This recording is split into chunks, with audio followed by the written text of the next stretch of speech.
senhores vereadores, público presente e que nos assiste pela TV Câmara e NET Câmara. Imprensa presente, nossa diretora, irmã Regina. Boa tarde.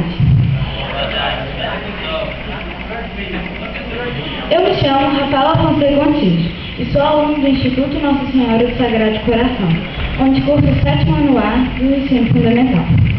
Estou aqui representando a nossa escola e meus amigos também presentes no plenário e experimentando esse exercício de cidadania, que, para todos nós, é de extrema importância. Digo isso por acreditar, assim como todas as demais pessoas aqui presentes, que, somente através da participação e acompanhamento dos trabalhos dessa casa, podemos colaborar na construção de uma cidade melhor para se viver. Uma cidade com a qual sonhamos e precisamos ser dela merecedores. Existe uma razão objetiva que nos trouxe hoje essa experiência cidadã.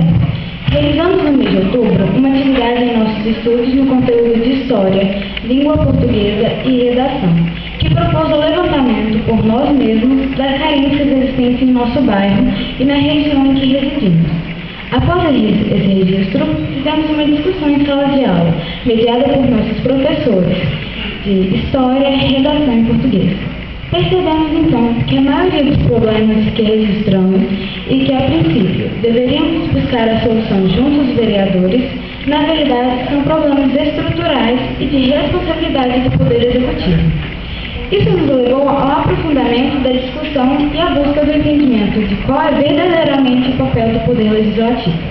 Nós nos surpreendemos com esse resultado, aprendendo que, ao Poder Legislativo, cabe o papel de ser os porta-vozes dos interesses locais.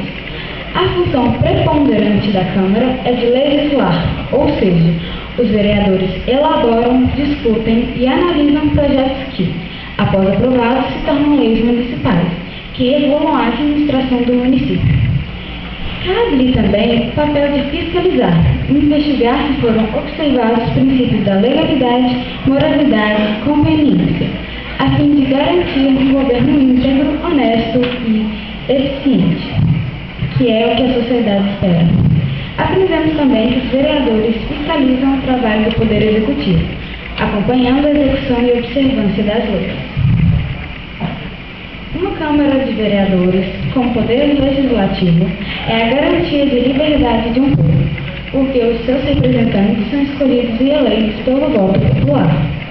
O vereador é o representante do povo. No exercício dessa função, é o fiscal dos atos do prefeito na administração dos recursos do município.